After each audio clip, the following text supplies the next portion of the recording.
A Tale of Two Cities by Charles Dickens. Book the Second, The Golden Thread. Chapter 14. The Honest Tradesman. To the eyes of Mr. Jeremiah Cruncher, sitting on his stall in Fleet Street with his grisly urchin beside him, a vast number and variety of objects in movement were every day presented. Who could sit upon anything in Fleet Street during the busy hours of the day, and not be dazed and deafened by two immense processions, one ever tending westward with the sun, the other ever tending eastward from the sun, both ever tending to the plains beyond the range of red and purple where the sun goes down? With his straw in his mouth, Mr. Cruncher sat watching the two streams, like the heathen rustic who has for several centuries been on duty watching one stream, saving that Jerry had no expectation of their ever running dry. Nor would it have been an expectation of a hopeful kind, since a small part of his income was derived from the pilotage of timid women, mostly of a full habit and past the middle term of life, from Tellson's side of the tides to the opposite shore. Brief as such companionship was in every separate instance, Mr. Cruncher never failed to become so interested in the lady as to express a strong desire to have the honour of drinking her very good health. And it was from the gifts bestowed upon him towards the execution of this benevolent purpose that he recruited his finances, as just now observed. Time was when a poet sat upon a stall in a public place and mused in the sight of men. Mr. Cruncher, sitting on a stall in a public place, but not being a poet, mused as little as possible, and looked about him. It fell out that he was thus engaged in a season when crowds were few, and belated women few, and when his affairs in general were so unprosperous as to awaken a strong suspicion in his breast that Mrs. Cruncher must have been flopping in some pointed manner, when an unusual concourse pouring down Fleet Street westward attracted his attention. Looking that way, Mr. Cruncher made out that some kind of funeral was coming along, and that there was popular objection to this funeral, which engendered uproar. "Young Jerry," said Mr. Cruncher, turning to his offspring, "it's a burying." "Hurrah, father!" cried young Jerry. The young gentleman uttered this exultant sound with mysterious significance. The elder gentleman took the cry so ill that he watched his opportunity, and smote the young gentleman on the ear. "What do you mean? What are you hoo-roaring at? What do you want to convey to your own father, you young rip? This boy's a-getting too many for me," said Mr. Cruncher, surveying him. "Him and his hoo-roars! Don't let me hear no more of you, or you shall feel some more of me, d'ye hear?" "I warn't doing no harm," young Jerry protested, rubbing his cheek. "Drop it, then," said Mr. Cruncher. "I won't have none of your no-harms. Get atop of that there seat, and look at the crowd."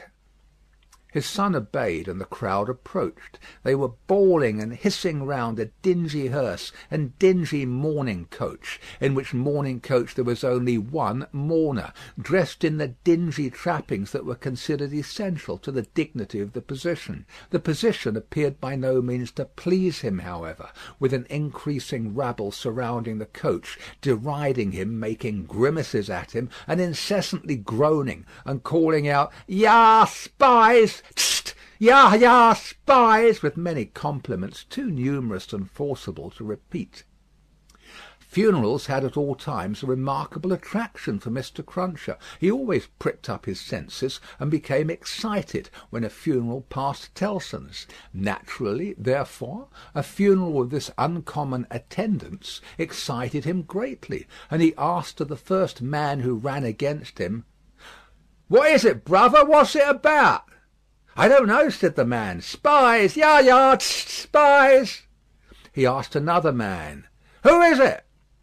"I don't know," returned the man, clapping his hands to his mouth nevertheless, and vociferating in a surprising heat and with the greatest ardour, "Spies! Ya, ya, tst, spies!" At length a person better informed on the merits of the case tumbled against him, and from this person he learned that the funeral was the funeral of one Roger Cly. Was he a spy?" asked Mr. Cruncher. "Old Bailey spy," returned his informant. "Ya, Old Bailey spies." "Why, to be sure," exclaimed Jerry, recalling the trial at which he had assisted. "I've seen him. Dead, is he?" "Dead as mutton," returned the other, "and can't be too dead. Have 'em out, they're spies. Pull 'em out, they're spies." The idea was so acceptable in the prevalent absence of any idea, that the crowd caught it up with eagerness, and loudly repeating the suggestion to "have 'em out" and to "pull 'em out," mobbed the two vehicles so closely that they came to a stop. On the crowd's opening the coach doors, the one mourner scuffled out of himself, and was in their hands for a moment; but he was so alert, and made such good use of his time, that in another moment he was scouring away up a by-street, after shedding his cloak, hat, long hat-band, white pocket-handkerchief, and other symbolical tears. These the people tore to pieces, and scattered far and wide with great enjoyment, while the tradesmen hurriedly shut up their shops, for a crowd in those times stopped at nothing, and was a monster much dreaded. They had already got the length of opening the hearse to take the coffin out, when some brighter genius proposed instead its being escorted to its destination amidst general rejoicing. Practical suggestions being much needed, this suggestion too was received with acclamation, and the coach was immediately filled with 8 inside and a dozen out, while as many people got on the roof of the hearse as could, by any exercise of ingenuity, stick upon it. Among the first of these volunteers was Jerry Cruncher himself, who modestly concealed his spiky head from the observation of Tellson's, in the further corner of the mourning coach.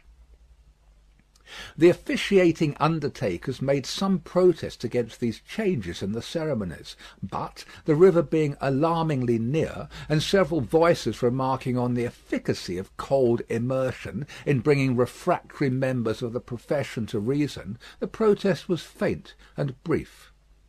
The remodelled procession started, with a chimney sweep driving the hearse, advised by the regular driver, who was perched beside him, under close inspection for the purpose, and with a pieman, also attended by his cabinet minister, driving the mourning coach. A bear leader, a popular street character of the time, was impressed as an additional ornament, before the cavalcade had gone far down the Strand; and his bear, who was black and very mangy, gave quite an undertaking air to that part of the procession in which he walked. Thus, with beer drinking, pipe smoking, song roaring, and infinite caricaturing of woe, the disorderly procession went its way, recruiting at every step, and all the shops shutting up before it. Its destination was the old church of St. Pancras, far off in the fields. It got there in course of time, insisted on pouring into the burial ground; finally accomplished the interment of the deceased Roger Cly in its own way, and highly to its own satisfaction. The dead man disposed of, and the crowd being under the necessity of providing some other entertainment for itself, another brighter genius, or perhaps the same, conceived the humour of impeaching casual passers-by as Old Bailey spies, and wreaking vengeance on them. Chase was given to some scores of inoffensive persons who had never been near the Old Bailey in their lives, in the realization of this fancy, and they were roughly hustled and maltreated. The transition to the sport of window-breaking, and thence to the plundering of public houses, was easy and natural. At last, after several hours, when sundry summer-houses had been pulled down, and some area railings had been torn up, to arm the more belligerent spirits, a rumour got about that the guards were coming. Before this rumour the crowd gradually melted away, and perhaps the guards came, and perhaps they never came, and this was the usual progress of a mob.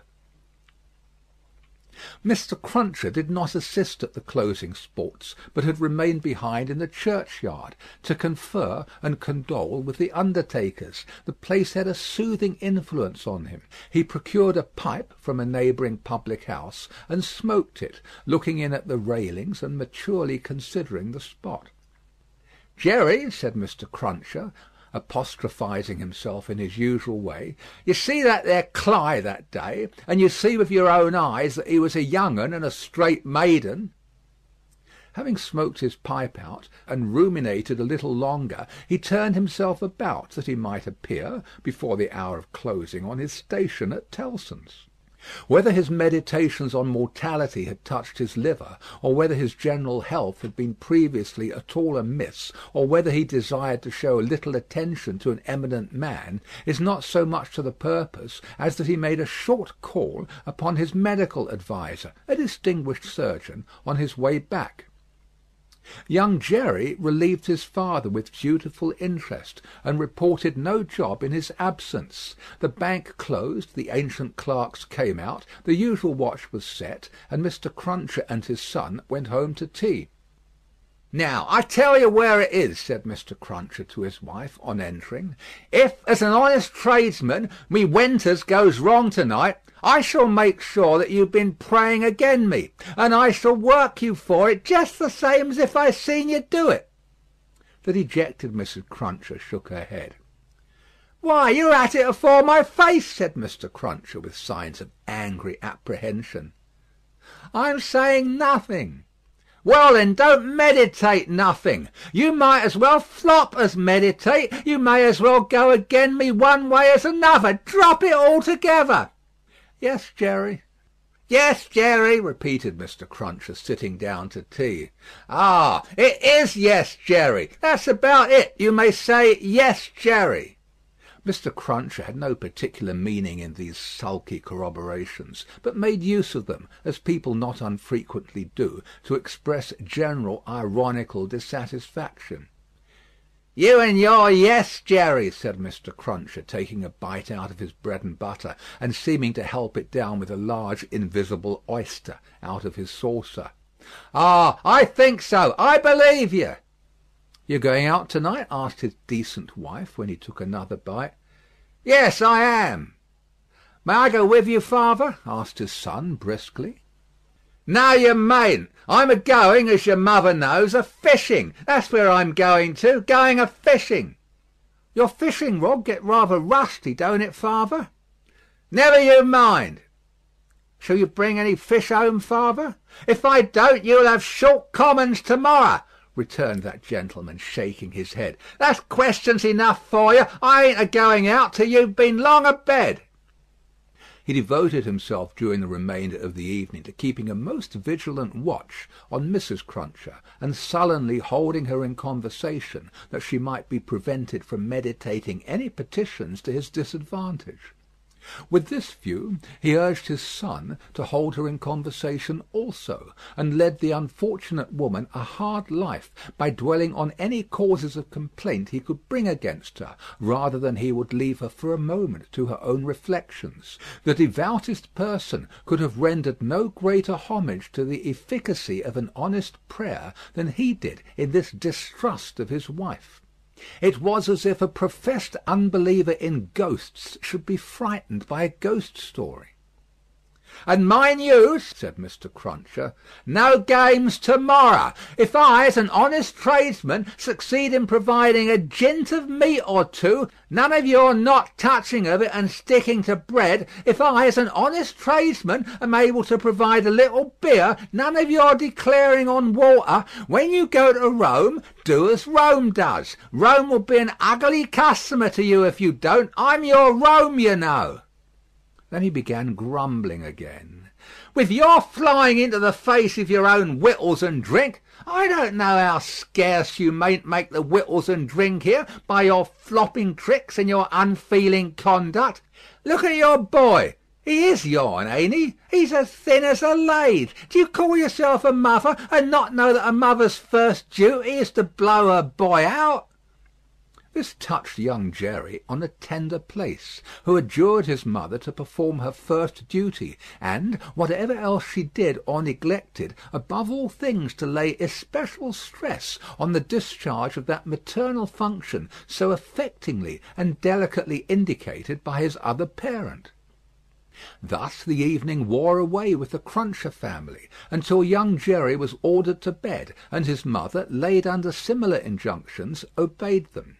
Mr. Cruncher beguiled the earlier watches of the night with solitary pipes, and did not start upon his excursion until nearly 1 o'clock.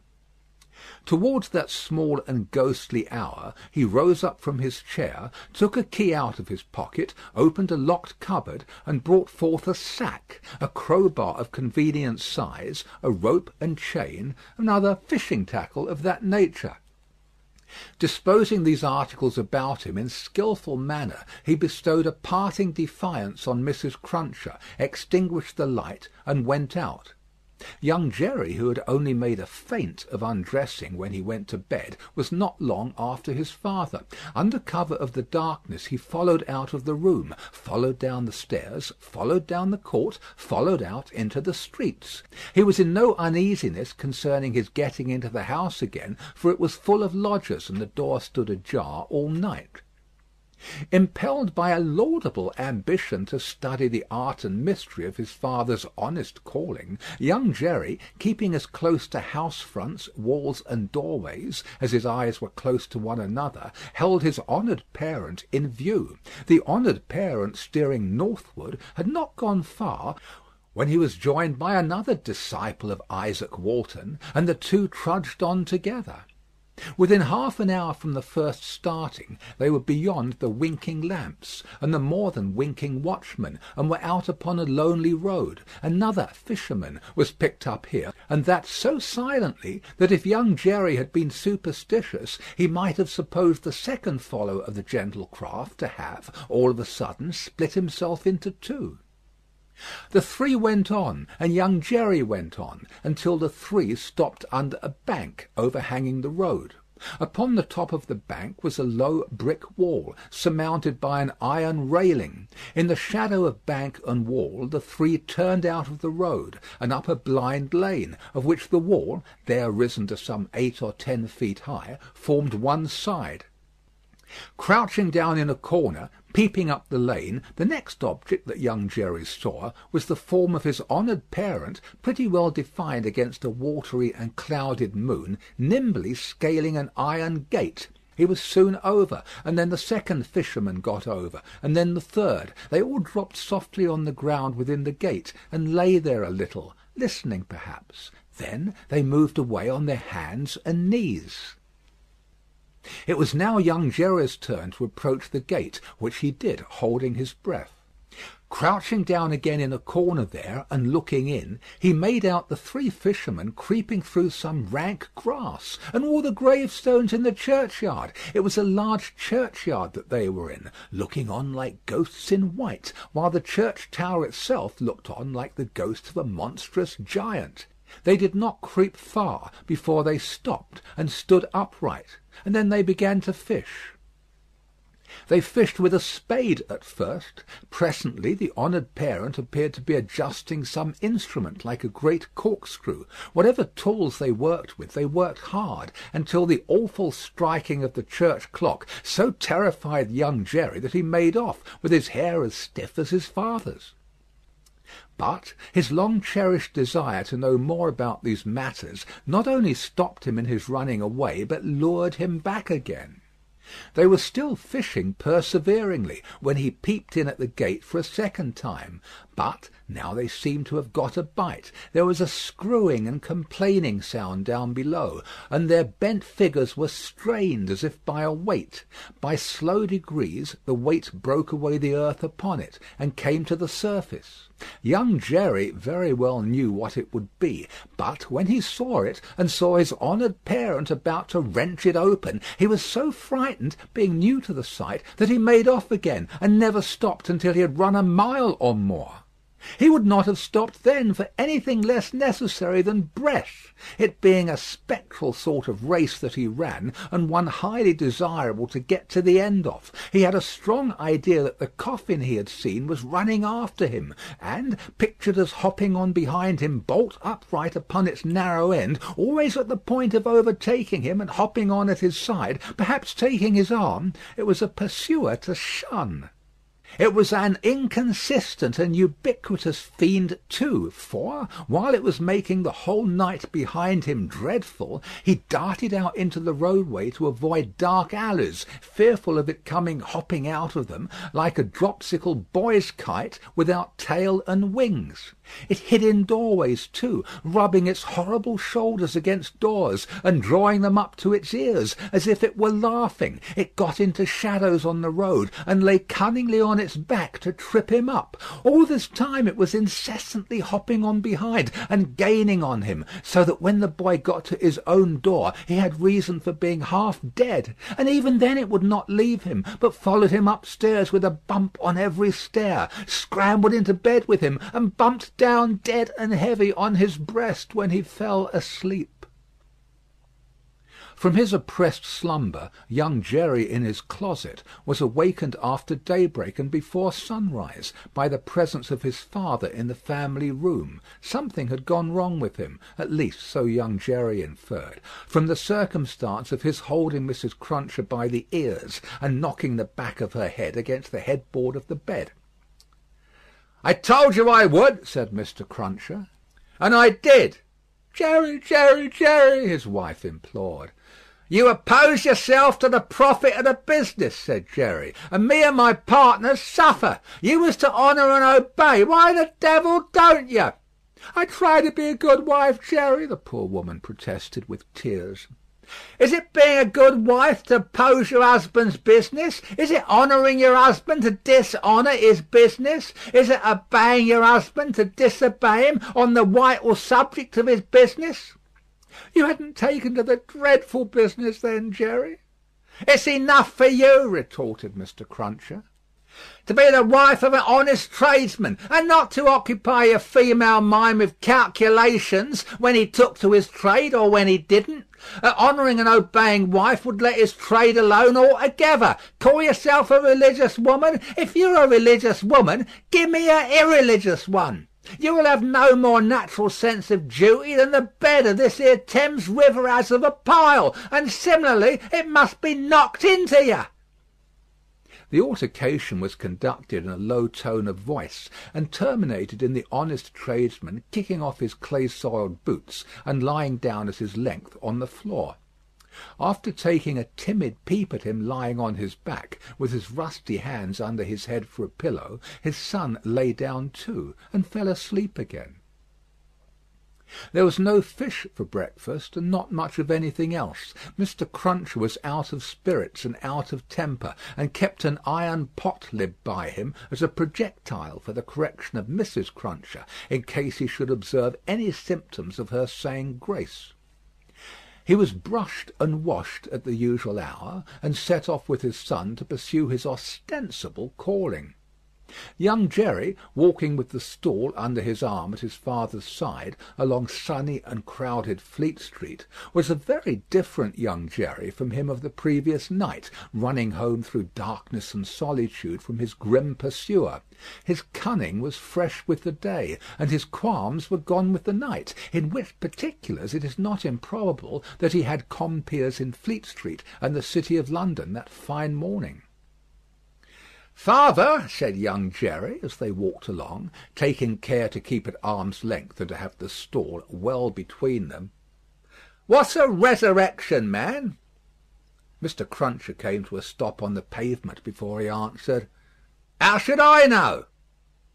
"I thought you knowed everything, father," said the artless boy. Well," returned Mr. Cruncher, going on again, and lifting off his hat to give his spikes free play. "He's a tradesman." "What's his goods, father?" asked the brisk young Jerry. "His goods," said Mr. Cruncher, after turning it over in his mind, "is a branch of scientific goods." "Persons' bodies, ain't it, father?" asked the lively boy. "I believe it is something of the sort," said Mr. Cruncher. "Oh, father, I should so like to be a resurrection man when I'm quite growed up." Mr. Cruncher was soothed, but shook his head in a dubious and moral way. "It depends upon how you develop your talents. Be careful to develop your talents, and ne'er to say no more than you can help to nobody, and there's no telling at the present time what you may not come to be fit for."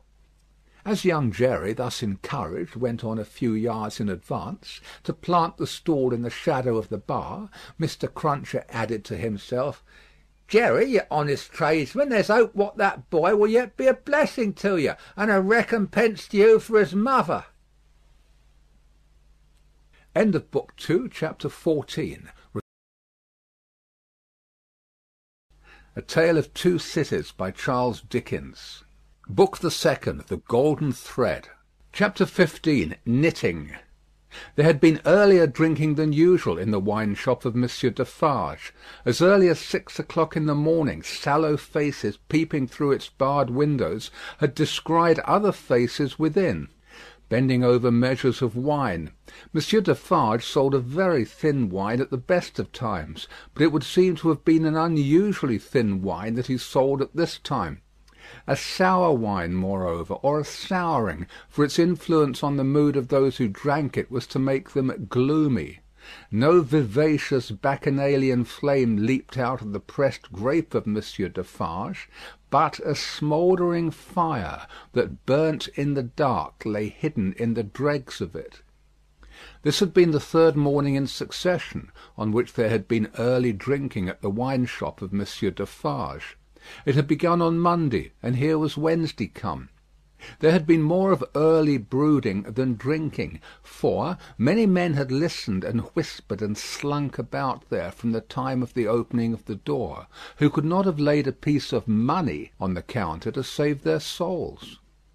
These were to the full as interested in the place, however, as if they could have commanded whole barrels of wine, and they glided from seat to seat, and from corner to corner, swallowing talk in lieu of drink with greedy looks. Notwithstanding an unusual flow of company, the master of the wine shop was not visible. He was not missed, for nobody who crossed the threshold looked for him. Nobody asked for him. Nobody wondered to see only Madame Defarge in her seat, presiding over the distribution of wine, with a bowl of battered small coins before her, as much defaced and beaten out of their original impress as the small coinage of humanity from whose ragged pockets they had come. A suspended interest and a prevalent absence of mind were perhaps observed by the spies who looked in at the wine shop, as they looked in at every place, high and low, from the king's palace to the criminal's jail. Games at cards languished, players at dominoes musingly built towers with them, drinkers drew figures on the table with spilt drops of wine.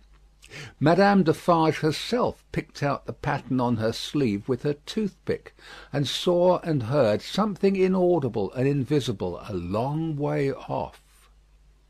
Thus Saint Antoine in this vinous feature of his until midday.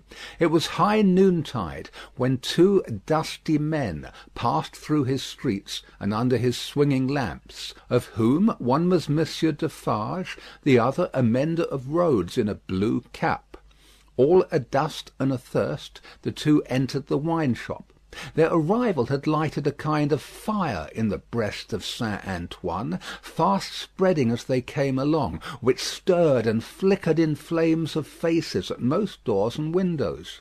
Yet no one had followed them, and no man spoke when they entered the wine shop, though the eyes of every man there were turned upon them.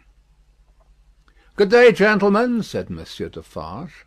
It may have been a signal for loosening the general tongue. It elicited an answering chorus of "Good day." "It is bad weather, gentlemen," said Defarge, shaking his head. Upon which every man looked at his neighbour, and then all cast down their eyes and sat silent, except one man, who got up and went out. "My wife," said Defarge aloud, addressing Madame Defarge, "I have travelled certain leagues with this good mender of roads, called Jacques. I met him, by accident, a day and a half's journey out of Paris. He is a good child, this mender of roads, called Jacques. Give him to drink, my wife." A second man got up and went out. Madame Defarge set wine before the mender of roads called Jacques, who doffed his blue cap to the company, and drank. In the breast of his blouse he carried some coarse dark bread. He ate of this between whiles, and sat munching and drinking near Madame Defarge's counter. A third man got up and went out. Defarge refreshed himself with a draught of wine, but he took less than was given to the stranger, as being himself a man to whom it was no rarity, and stood waiting until the countryman had made his breakfast. He looked at no one present, and no one now looked at him, not even Madame Defarge, who had taken up her knitting and was at work. "Have you finished your repast, friend?" he asked, in due season. "Yes, thank you." "Come, then, you shall see the apartment that I told you you could occupy. It will suit you to a marvel."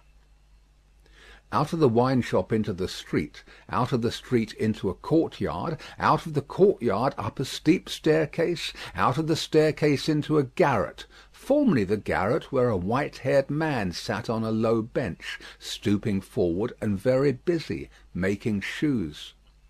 No white-haired man was there now, but the three men were there who had gone out of the wine shop singly, and between them and the white-haired man afar off was the one small link, that they had once looked in at him through the chinks in the wall. Defarge closed the door carefully, and spoke in a subdued voice. "Jacques 1, Jacques 2, Jacques 3. This is the witness encountered by appointment by me, Jacques 4. He will tell you all. Speak, Jacques 5." The mender of roads, blue cap in hand, wiped his swarthy forehead with it, and said, "Where shall I commence, monsieur?" "Commence," was Monsieur Defarge's not unreasonable reply, "at the commencement." "I saw him then, messieurs," began the mender of roads, "a year ago this running summer, underneath the carriage of the Marquis, hanging by the chain. Behold the manner of it. I leaving my work on the road, the sun going to bed, the carriage of the Marquis slowly ascending the hill, he hanging by the chain, like this." Again the mender of roads went through the whole performance, in which he ought to have been perfect by that time, seeing that it had been the infallible resource and indispensable entertainment of his village during a whole year. Jacques 1 struck in, and asked if he had ever seen the man before. "Never," answered the mender of roads, recovering his perpendicular. Jacques 3 demanded how he afterwards recognized him then. "By his tall figure," said the mender of roads, softly, and with his finger at his nose. "When Monsieur the Marquis demands that evening, 'Say, what is he like?' I make response, 'Tall as a spectre.'" "You should have said, 'Short as a dwarf,'" returned Jacques 2. "But what did I know? The deed was not then accomplished, neither did he confide in me. Observe, under those circumstances even, I do not offer my testimony. Monsieur the Marquis indicates me with his finger, standing near our little fountain, and says, 'To me bring that rascal.' My faith, messieurs, I offer nothing." "He is right there, Jacques," murmured Defarge to him who had interrupted. "Go on." "Good," said the mender of roads with an air of mystery. "The tall man is lost, and he is sought. How many months? 9, 10, 11?" "No matter the number," said Defarge. "He is well hidden, but at last he is unluckily found. Go on." "I am again at work upon the hillside, and the sun is again about to go to bed. I am collecting my tools to descend to my cottage down in the village below, where it is already dark, when I raise my eyes, and see coming over the hill 6 soldiers. In the midst of them is a tall man with his arms bound, tied to his sides, like this." With the aid of his indispensable cap, he represented a man with his elbows bound fast at his hips, with cords that were knotted behind him. "I stand aside, messieurs, by my heap of stones, to see the soldiers and their prisoner pass, for it is a solitary road that, where any spectacle is well worth looking at. And at first, as they approach, I see no more than that they are 6 soldiers with a tall man bound, and that they are almost black to my sight, except on the side of the sun going to bed, where they have a red edge, messieurs. Also, I see that their long shadows are on the hollow ridge on the opposite side of the road, and are on the hill above it, and are like the shadows of giants. Also, I see that they are covered with dust, and that the dust moves with them as they come, tramp, tramp. But when they advance quite near to me, I recognise the tall man, and he recognises me. Ah, but he will be well content to precipitate himself over the hillside once again, as on the evening when he and I first encountered, close to the same spot. He described it as if he were there, and it was evident that he saw it vividly. Perhaps he had not seen much in his life. I do not show the soldiers that I recognise the tall man. He does not show the soldiers that he recognises me. We do it, and we know it, with our eyes. "Come on," says the chief of that company, pointing to the village. "Bring him fast to his tomb." And they bring him faster. I follow. His arms are swelled because of being bound so tight. His wooden shoes are large and clumsy, and he is lame. Because he is lame, and consequently slow, they drive him with their guns, like this. He imitated the action of a man's being impelled forward by the butt ends of muskets. As they descend the hill like madmen running a race, he falls. They laugh and pick him up again. His face is bleeding and covered with dust, but he cannot touch it. Thereupon they laugh again. They bring him into the village. All the village runs to look. They take him past the mill and up to the prison. All the village sees the prison gate open in the darkness of the night, and swallow him, like this. He opened his mouth as wide as he could, and shut it with the sounding snap of his teeth. Observant of his unwillingness to mar the effect by opening it again, Defarge said, "Go on, Jacques."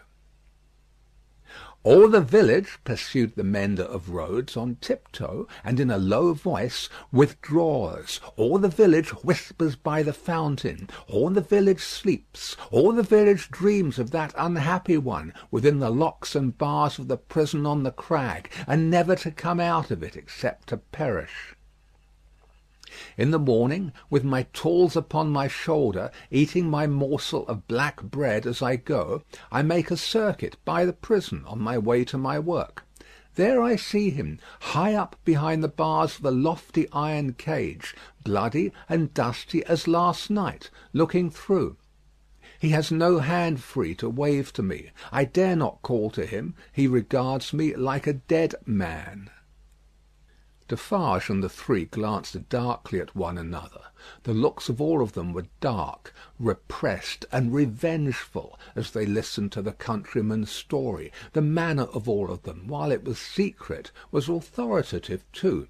They had the air of a rough tribunal, Jacques 1 and 2 sitting on the old pallet bed, each with his chin resting on his hand and his eyes intent on the road mender.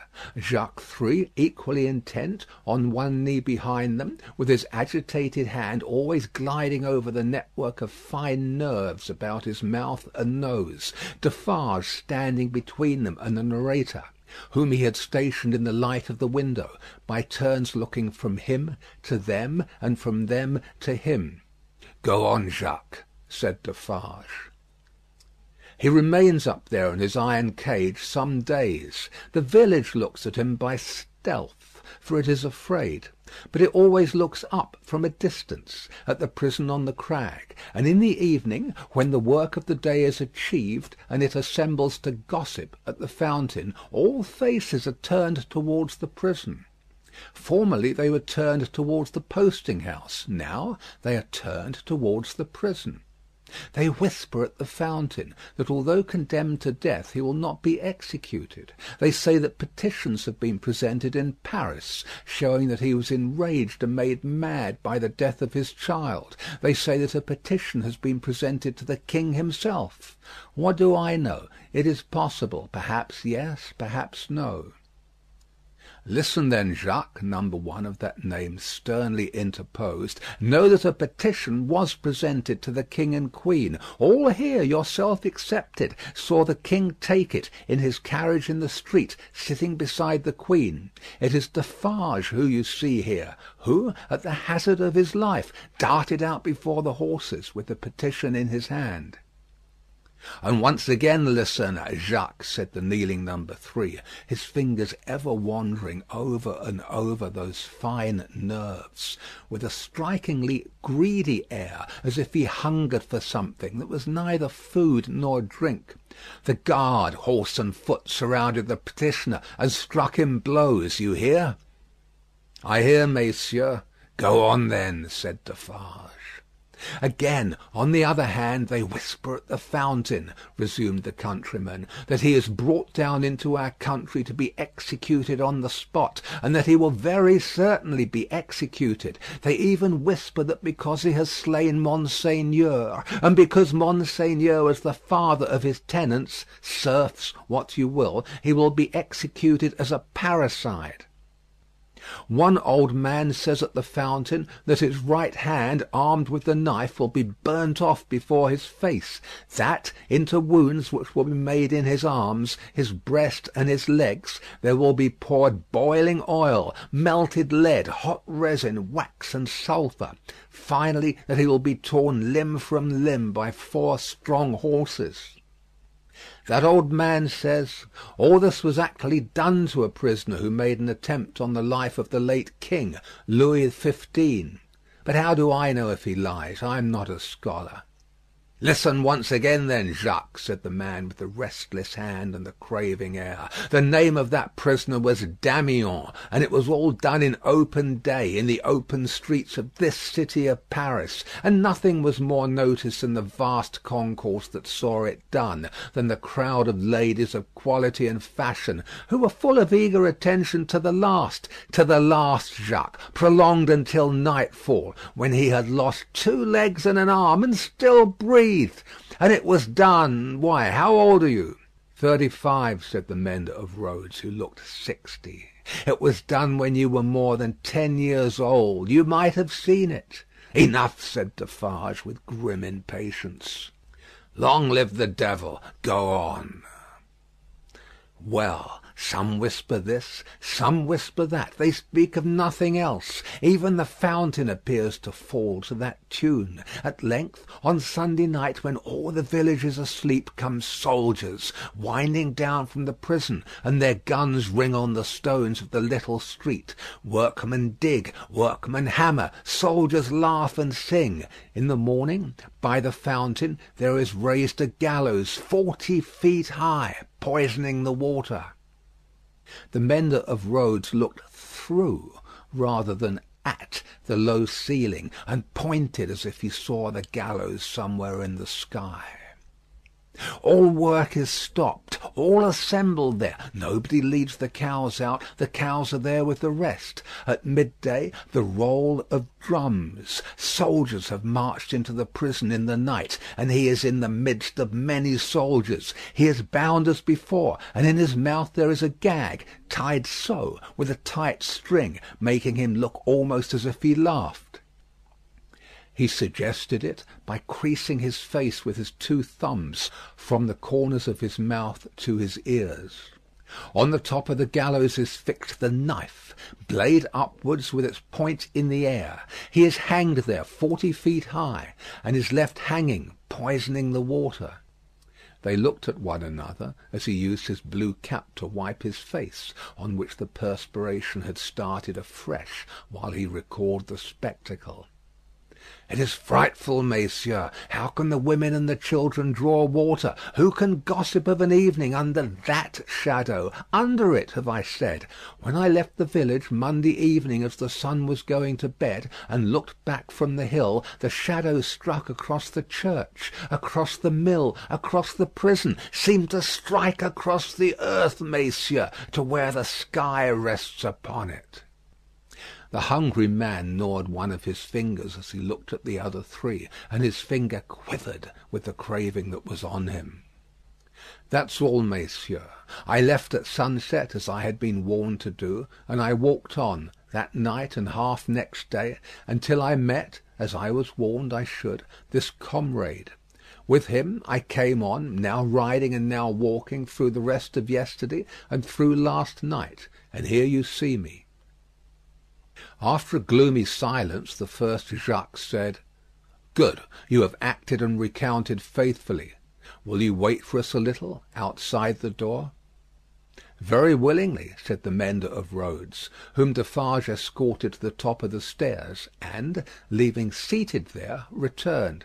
The three had risen, and their heads were together when he came back to the garret. "How say you, Jacques?" demanded number one. "To be registered." "To be registered as doomed to destruction," returned Defarge. "Magnificent," croaked the man with the craving. "The château and all the race?" inquired the first. "The château and all the race," returned Defarge. "Extermination." The hungry man repeated in a rapturous croak, "Magnificent," and began gnawing another finger. "Are you sure," asked Jacques too of Defarge, "that no embarrassment can arise from our manner of keeping the register? Without doubt it is safe, for no one beyond ourselves can decipher it. But shall we always be able to decipher it? Or, I ought to say, will she?" "Jacques," returned Defarge, drawing himself up, "if Madame my wife undertook to keep the register in her memory alone, she would not lose a word of it, nor a syllable of it. Knitted, in her own stitches and her own symbols, it will always be as plain to her as the sun. Confide in Madame Defarge. It would be easier for the weakest poltroon that lives to erase himself from existence than to erase one letter of his name or crimes from the knitted register of Madame Defarge." There was a murmur of confidence and approval, and then the man who hungered asked, "Is this rustic to be sent back soon?" "I hope so. He is very simple. Is he not a little dangerous?" "He knows nothing," said Defarge. "At least nothing more than would easily elevate himself to a gallows of the same height. I charge myself with him. Let him remain with me. I will take care of him and set him on the road. He wishes to see the fine world, the king, the queen, and court. Let him see them on Sunday." "What?" exclaimed the hungry man, staring. "Is it a good sign that he wishes to see royalty and nobility?" "Jacques," said Defarge, "judiciously show a cat milk if you wish her to thirst for it. Judiciously show a dog his natural prey if you wish him to bring it down one day." Nothing more was said, and the mender of roads, being found already dozing on the topmost stair, was advised to lay himself down on the pallet bed and take some rest. He needed no persuasion, and was soon asleep. Worse quarters than Defarge's wine shop could easily have been found in Paris for a provincial slave of that degree. Saving for a mysterious dread of Madame, by which he was constantly haunted, his life was very new and agreeable.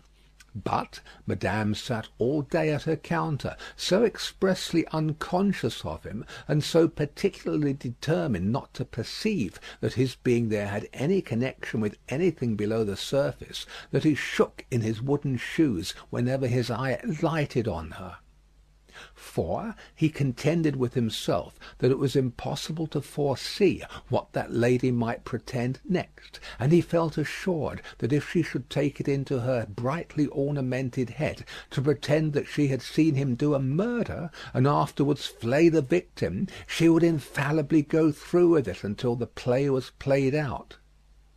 Therefore, when Sunday came, the mender of roads was not enchanted, though he said he was, to find that Madame was to accompany Monsieur and himself to Versailles. It was additionally disconcerting to have Madame knitting all the way there in a public conveyance. It was additionally disconcerting yet to have Madame in the crowd in the afternoon, still with her knitting in her hands, as the crowd waited to see the carriage of the king and queen. "You work hard, Madame," said a man near her. "Yes," answered Madame Defarge, "I have a good deal to do." "What do you make, madame?" "Many things." "For instance?" "For instance," returned Madame Defarge, composedly, "shrouds." The man moved a little further away as soon as he could, and the mender of roads fanned himself with his blue cap, feeling it mightily close and oppressive. If he needed a king and queen to restore him, he was fortunate in having his remedy at hand; for soon the large-faced king and the fair-faced queen came in their golden coach, attended by the shining bull's-eye of their court, a glittering multitude of laughing ladies and fine lords, and in jewels and silks and powder and splendour, and elegantly spurning figures and handsomely disdainful faces of both sexes. The mender of roads bathed himself, so much to his temporary intoxication, that he cried, "Long live the king! Long live the queen! Long live everybody and everything!" as if he had never heard of ubiquitous Jacques in his time. Then there were gardens, courtyards, terraces, fountains, green banks, more king and queen, more bull's-eye, more lords and ladies, more long live they all, until he absolutely wept with sentiment. During the whole of this scene, which lasted some 3 hours, he had plenty of shouting and weeping and sentimental company, and throughout Defarge held him by the collar, as if to restrain him from flying at the objects of his brief devotion and tearing them to pieces. "Bravo!" said Defarge, clapping him on the back when it was over like a patron. "You are a good boy." The mender of roads was now coming to himself, and was mistrustful of having made a mistake in his late demonstrations. But no. "You are the fellow we want," said Defarge in his ear. "You make these fools believe that it will last for ever. Then they are the more insolent, and it is the nearer ended." "Hey!" cried the mender of roads reflectively. "That's true. These fools know nothing, while they despise your breath, and would stop it for ever and ever, in you or in 100 like you, rather than in one of their own horses or dogs. They only know what your breath tells them. Let it deceive them, then, a little longer. It cannot deceive them too much." Madame Defarge looked superciliously at the client, and nodded in confirmation. "As to you," said she, "you would shout and shed tears for anything if it made a show and a noise. Say, would you not?" "Truly, madame, I think so, for the moment." "If you were shown a great heap of dolls, and were set upon them to pluck them to pieces, and despoil them for your own advantage, you would pick out the richest and gayest. Say, would you not?" "Truly, yes, madame." "Yes, and if you were shown a flock of birds unable to fly, and were set upon them to strip them of their feathers for your own advantage, you would set upon the birds of the finest feathers, would you not?" "It is true, madame." "You have seen both dolls and birds to-day," said Madame Defarge, with a wave of her hand towards the place where they had last been apparent. "Now go home." End of chapter 15 of Book 2. A Tale of Two Cities by Charles Dickens. Book the Second, The Golden Thread. Chapter 16. Still Knitting. Madame Defarge and Monsieur her husband returned amicably to the bosom of Saint Antoine, while a speck in a blue cap toiled through the darkness, and through the dust, and down the weary miles of avenue by the wayside, slowly tending towards that point of the compass where the chateau of Monsieur the Marquis, now in his grave, listened to the whispering trees. Such ample leisure had the stone faces now for listening to the trees and to the fountain, that the few village scarecrows who, in their quest for herbs to eat and fragments of dead stick to burn, strayed within sight of the great stone courtyard and terrace stairway, had it borne in upon their starved fancy that the expression of the faces was altered. A rumour just lived in the village, had a faint and bare existence there, as its people had; that when the knife struck home, the faces changed, from faces of pride to faces of anger and pain; also that when that dangling figure was hauled up 40 feet above the fountain, they changed again, and bore a cruel look of being avenged, which they would henceforth bear for ever. In the stone face above the great window of the bedchamber where the murder was done, 2 fine dints were pointed out in the sculptured nose, which everybody recognised, and which nobody had seen of old; and on the scarce occasions when 2 or 3 ragged peasants emerged from the crowd to take a hurried peep at Monsieur the Marquis petrified, a skinny finger would not have pointed to them for a minute before they all started away among the moss and leaves, like the more fortunate hares who could find a living there. Chateau and hut, stone face and dangling figure, the red stain on the stone floor, and the pure water in the village well, thousands of acres of land, a whole province of France, all France itself, lay under the night sky, concentrated into a faint hairbreadth line.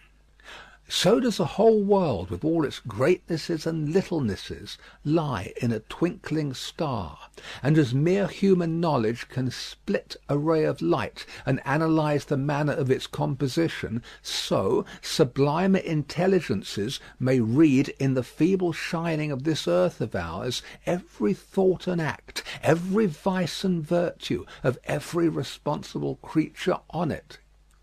The Defarges, husband and wife, came lumbering under the starlight in their public vehicle to that gate of Paris whereunto their journey naturally tended. There was the usual stoppage at the barrier guard-house, and the usual lanterns came glancing forth for the usual examination and inquiry. Monsieur Defarge alighted, knowing 1 or 2 of the soldiery there, and 1 of the police. The latter he was intimate with, and affectionately embraced. When Saint Antoine had again enfolded the Defarges in his dusky wings, and they, having finally alighted near the saint's boundaries, were picking their way on foot through the black mud and offal of his streets, Madame Defarge spoke to her husband. "Say then, my friend, what did Jacques of the police tell thee?"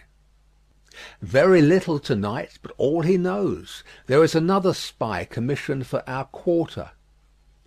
"There may be many more, for all that he can say, but he knows of one." "Eh well," said Madame Defarge, raising her eyebrows with a cool business air. "It is necessary to register him. How do they call that man?" "He is English." "So much the better. His name?" "Bassard," said Defarge, making it French by pronunciation. But he had been so careful to get it accurately that he then spelt it with perfect correctness. "Barsad," repeated Madame. "Good. Christian name?" "John." "John Barsad," repeated Madame, after murmuring it once to herself. "Good. His appearance, is it known?" "Age about 40 years, height about 5 feet 9, black hair, complexion dark, generally rather handsome visage, eyes dark, face thin, long, and sallow, nose aquiline but not straight, having a peculiar inclination towards the left cheek, expression therefore sinister." "Eh, my faith, it is a portrait," said Madame, laughing. "He shall be registered to-morrow." They turned into the wine shop, which was closed, for it was midnight, and where Madame Defarge immediately took her post at her desk, counted the small moneys that had been taken during her absence, examined the stock, went through the entries in the book, made other entries of her own, checked the serving man in every possible way, and finally dismissed him to bed.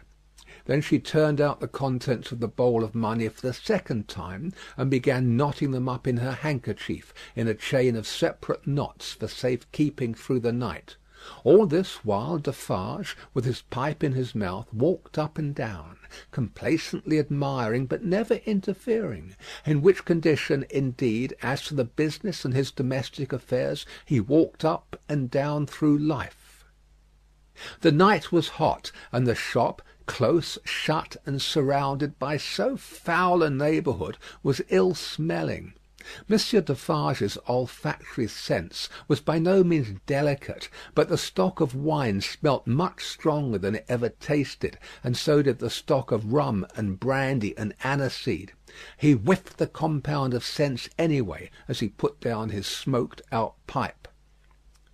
"You are fatigued," said Madame, raising her glance as she knotted the money. "There are only the usual odours." "I am a little tired," her husband acknowledged. "You are a little depressed too," said Madame, whose quick eyes had never been so intent on the accounts, but they had had a ray or two for him. "Oh, the men, the men!" "But, my dear," began Defarge. "But, my dear," repeated Madame, nodding firmly. "But, my dear, you are faint of heart to-night, my dear." "Well, then," said Defarge, as if a thought were wrung out of his breast, "it is a long time." "It is a long time," repeated his wife. "And when is it not a long time? Vengeance and retribution require a long time. It is the rule." "It does not take a long time to strike a man with lightning," said Defarge. "How long," demanded Madame composedly, "does it take to make and store the lightning? Tell me." Defarge raised his head thoughtfully, as if there were something in that too. "It does not take a long time," said Madame, "for an earthquake to swallow a town. Eh, well? Tell me how long it takes to repair the earthquake." "A long time, I suppose," said Defarge. "But when it is ready, it takes place and grinds to pieces everything before it. In the meantime it is always preparing, though it is not seen or heard. That is your consolation. Keep it." She tied a knot with flashing eyes, as if it throttled a foe.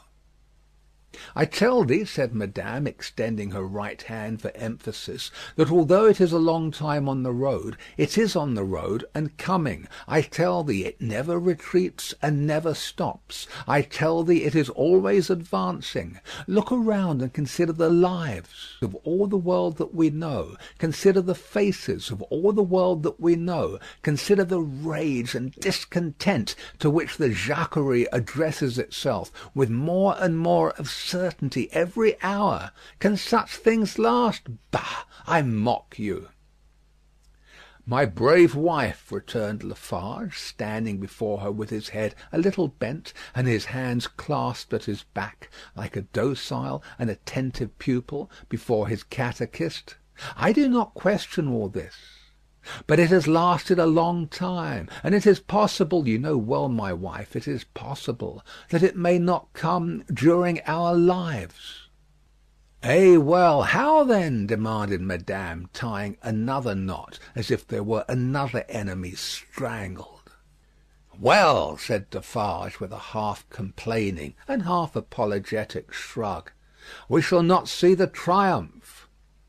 "We shall have helped it," returned Madame, with her extended hand in strong action. "Nothing that we do is done in vain. I believe with all my soul that we shall see the triumph. But even if not, even if I knew certainly not, show me the neck of an aristocrat and tyrant, and still I would—" Then Madame, with her teeth set, tied a very terrible knot indeed. "Hold!" cried Defarge, reddening a little, as if he felt charged with cowardice. "I too, my dear, will stop at nothing." "Yes, but it is your weakness that you sometimes need to see your victim in your opportunity to sustain you. Sustain yourself without that.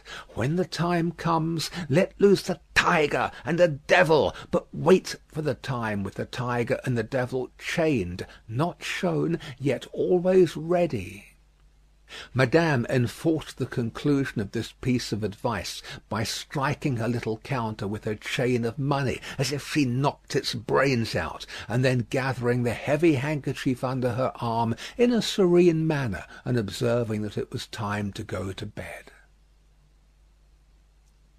Next noontide saw the admirable woman in her usual place in the wine shop, knitting away assiduously.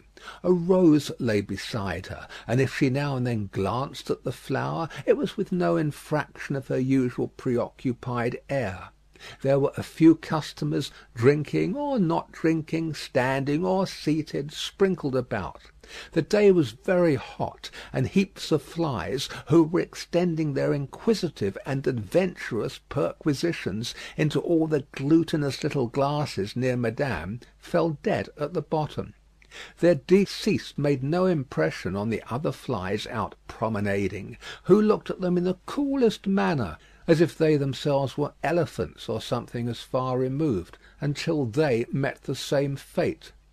Curious to consider how heedless flies are. Perhaps they thought as much at court that sunny summer day. A figure entering at the door threw a shadow on Madame Defarge, which she felt to be a new one. She laid down her knitting and began to pin her rose in her headdress before she looked at the figure. It was curious. The moment Madame Defarge took up the rose, the customers ceased talking, and began gradually to drop out of the wine shop. "Good day, madame," said the newcomer. "Good day, monsieur." She said it aloud, but added to herself as she resumed her knitting, "Ha! Good day. Age about 40, height about 5 feet 9, black hair, generally rather handsome visage, complexion dark, eyes dark, thin, long and sallow face, aquiline nose but not straight, having a peculiar inclination towards the left cheek, which imparts a sinister expression. Good day, one and all." "Have the goodness to give me a little glass of old cognac, and a mouthful of cool fresh water, madame." Madame complied with a polite air. "Marvellous cognac this, madame." It was the first time it had ever been so complimented, and Madame Defarge knew enough of its antecedents to know better. She said, however, that the cognac was flattered, and she took up her knitting. The visitor watched her fingers for a few moments, and took the opportunity of observing the place in general. "You knit with great skill, madame." "I am accustomed to it. A pretty pattern too." "You think so?" said Madame, looking at him with a smile. "Decidedly. May one ask what it is for?" "Pastime," said Madame, still looking at him with a smile, while her fingers moved nimbly. "Not for use?" "That depends. I may find a use for it one day. If I do, well," said Madame, drawing a breath, and nodding her head with a stern kind of coquetry, "I'll use it." It was remarkable, but the taste of Saint Antoine seemed to be decidedly opposed to a rose on the headdress of Madame Defarge. Two men had entered separately, and had been about to order drink, when, catching sight of that novelty, they faltered, made a pretence of looking about as if for some friend who was not there, and went away. Nor, of those who had been there when this visitor entered, was there one left. They had all dropped off. The spy had kept his eyes open, but had been able to detect no sign. They had lounged away in a poverty-stricken, purposeless, accidental manner, quite natural and unimpeachable. "John," thought Madame, checking off her work as her fingers knitted and her eyes looked at the stranger. "Stay long enough, and I shall knit Barsad before you go." "You have a husband, madame?" "I have." "Children?" "No children." "Business seems bad?" "Business is very bad. The people are so poor." "Ah, the unfortunate, miserable people, so oppressed too, as you say." "As you say," Madame retorted, correcting him, and deftly knitting an extra something into his name that boded him no good. "Pardon me. Certainly it was I who said so, but you naturally think so, of course." "I think?" returned Madame in a high voice. "I and my husband have enough to do to keep this wine shop open without thinking. All we think here is how to live. That is the subject we think of, and it gives us from morning to night enough to think about, without embarrassing our heads concerning others. I think for others? No, no." The spy, who was there to pick up any crumbs he could find or make, did not allow his baffled state to express itself in his sinister face, but stood with an air of gossiping gallantry, leaning his elbow on Madame Defarge's little counter, and occasionally sipping his cognac. A bad business this, madame, of Gaspard's execution. Ah, the poor Gaspard! With a sigh of great compassion. My faith, returned madame, coolly and lightly, if people use knives for such purposes, they have to pay for it. He knew beforehand what the price of his luxury was. He has paid the price. I believe, said the spy, dropping his soft voice to a tone that invited confidence, and expressing an injured revolutionary susceptibility in every muscle of his wicked face, I believe there is much compassion and anger in this neighbourhood touching the poor fellow, and between ourselves. Is there? asked madame vacantly. Is there not? Here is my husband, said Madame Defarge. As the keeper of the wine shop entered at the door, the spy saluted him by touching his hat, and saying with an engaging smile, "Good day, Jacques." Defarge stopped short and stared at him. "Good day, Jacques," the spy repeated, with not quite so much confidence, or quite so easy a smile under the stare. "You deceive yourself, monsieur," returned the keeper of the wine shop. "You mistake me for another. That is not my name. I am Ernest Defarge." "It is all the same," said the spy airily, but discomfited too. "Good day." "Good day," answered Defarge dryly. "I was saying to madame, with whom I had the pleasure of chatting when you entered, that they tell me there is, and no wonder, much sympathy and anger in Saint Antoine touching the unhappy fate of poor Gaspard." "No one has told me so," said Defarge, shaking his head. "I know nothing of it." Having said it, he passed behind the little counter, and stood with his hand on the back of his wife's chair, looking over that barrier at the person to whom they were both opposed, and whom either of them would have shot with the greatest satisfaction.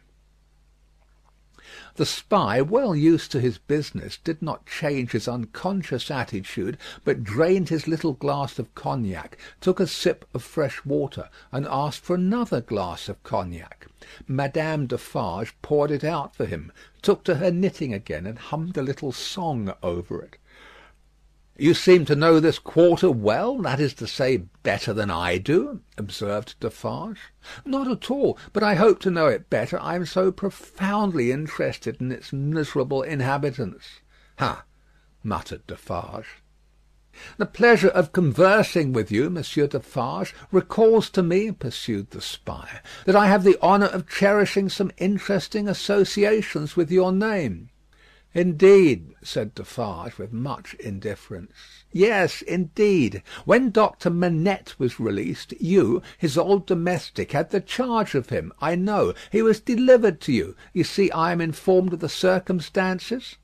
"Such is the fact, certainly," said Defarge. He had had it conveyed to him, in an accidental touch of his wife's elbow as she knitted and warbled, that he would do best to answer, but always with brevity.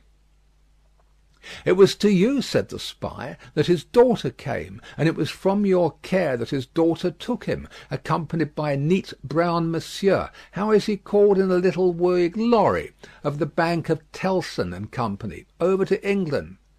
"Such is the fact," repeated Defarge. "Very interesting remembrances," said the spy. "I have known Doctor Manette and his daughter in England." "Yes," said Defarge. "You don't hear much about them now?" said the spy. "No," said Defarge. "In effect," madame struck in, looking up from her work and her little song, "we never hear about them. We received the news of their safe arrival, and perhaps another letter, or perhaps two, but since then they have gradually taken their road in life, we ours, and we have held no correspondence." "Perfectly so, madame," replied the spy. "She is going to be married." "Going?" echoed madame. "She was pretty enough to have been married long ago. You English are cold, it seems to me." "Oh, you know I am English?" "I perceive your tongue is," returned Madame; "and what the tongue is, I suppose the man is." He did not take the identification as a compliment, but he made the best of it, and turned it off with a laugh. After sipping his cognac to the end, he added: "Yes, Miss Manette is going to be married, but not to an Englishman; to one who, like herself, is French by birth. And speaking of Gaspard, ah, poor Gaspard! It was cruel, cruel. It is a curious thing that she is going to marry the nephew of Monsieur the Marquis, for whom Gaspard was exalted to that height of so many feet; in other words, the present Marquis. But he lives unknown in England. He is no Marquis there. He is Mr. Charles Darnay. D'aulnay is the name of his mother's family." Madame Defarge knitted steadily, but the intelligence had a palpable effect upon her husband. Do what he would, behind the little counter, as to the striking of a light and the lighting of his pipe, he was troubled, and his hand was not trustworthy. The spy would have been no spy if he had failed to see it, or to record it in his mind. Having made at least this one hit, whatever it might prove to be worth, and no customers coming in to help him to any other, Mr. Barsad paid for what he had drunk, and took his leave, taking occasion to say, in a genteel manner, before he departed, that he looked forward to the pleasure of seeing Monsieur and Madame Defarge again. For some minutes after he had emerged into the outer presence of Saint Antoine, the husband and wife remained exactly as he had left them, lest he should come back. "Can it be true?" said Defarge in a low voice, looking down at his wife as he stood smoking, with his hand on the back of her chair, "what he has said of Mademoiselle Manette?" "As he has said it," returned Madame, lifting her eyebrows a little, "it is probably false, but it may be true." "If it is," Defarge began, and stopped. "If it is?" repeated his wife. "And if it does come while we live to see it triumph, I hope, for her sake, destiny will keep her husband out of France." "Her husband's destiny," said Madame Defarge, with her usual composure, "will take him where he is to go, and will lead him to the end that is to end him. That is all I know.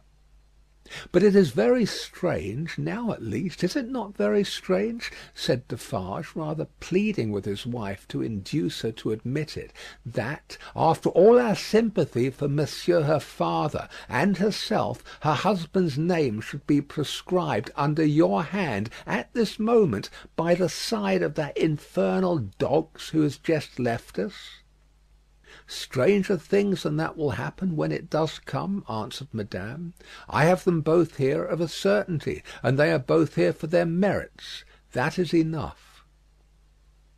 She rolled up her knitting when she had said those words, and presently took the rose out of the handkerchief that was round about her head. Either Saint Antoine had an instinctive sense that the objectionable decoration was gone, or Saint Antoine was on the watch for its disappearance. Howbeit the saint took courage to lounge in very shortly afterwards, and the wine shop recovered its habitual aspect. In the evening, at which season of all others Saint Antoine turned himself inside out, and sat on doorsteps and window ledges, and came to the corners of vile streets and courts for a breath of air, Madame Defarge, with her work in her hand, was accustomed to pass from place to place, and from group to group. A missionary. There were many like her, such as the world would do well never to breed again. All the women knitted. They knitted worthless things, but the mechanical work was a mechanical substitute for eating and drinking. The hands moved for the jaws and the digestive apparatus.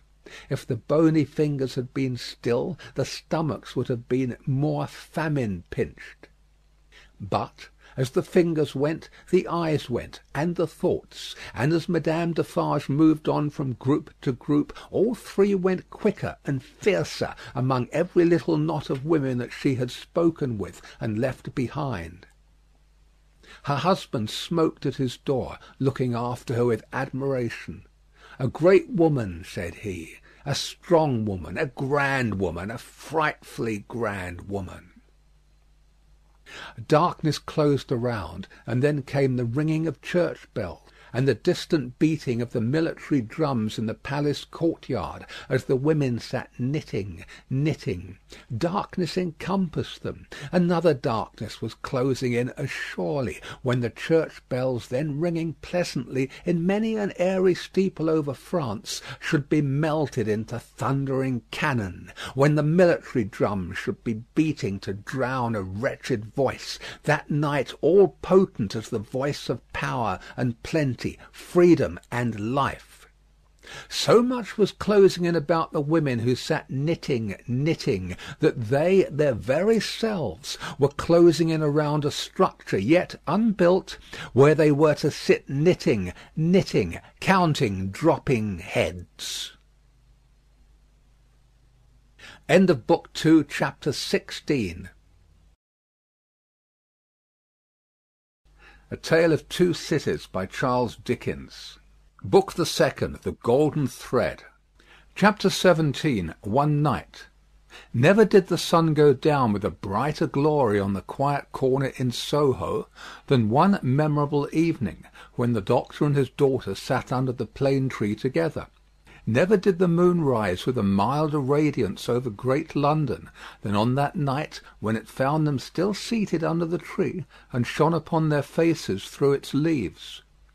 Lucy was to be married to-morrow. She had reserved this last evening for her father, and they sat alone under the plane tree.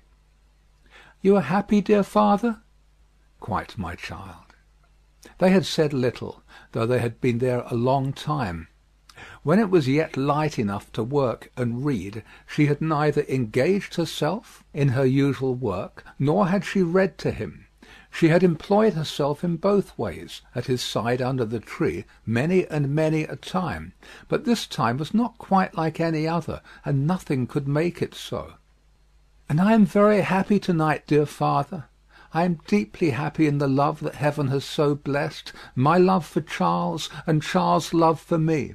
But if my life were not to be still consecrated to you, or if my marriage was so arranged as that it would part us even by the length of a few of these streets, I should be more unhappy and self-reproachful now than I can tell you. Even as it is—" Even as it were, she could not command her voice. In the sad moonlight she clasped him by the neck and laid her face upon his breast. In the moonlight, which is always sad, as the light of the sun itself is, as the light called human life is, at its coming and going. "Dearest dear, can you tell me this last time that you feel quite sure no new affections of mine and no new duties of mine will ever interpose between us? I know it well, but do you know it? In your own heart do you feel quite certain?" Her father answered with a cheerful firmness of conviction he could scarcely have assumed. "Quite sure, my darling. More than that," he added, as he tenderly kissed her, "my future is far brighter, Lucy, seen through your marriage, than it could have been, nay, than it ever was without it.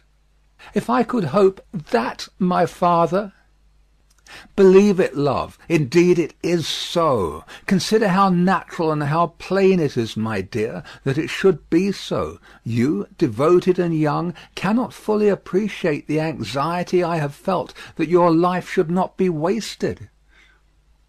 She moved her hand towards his lips, but he took it in his and repeated the word.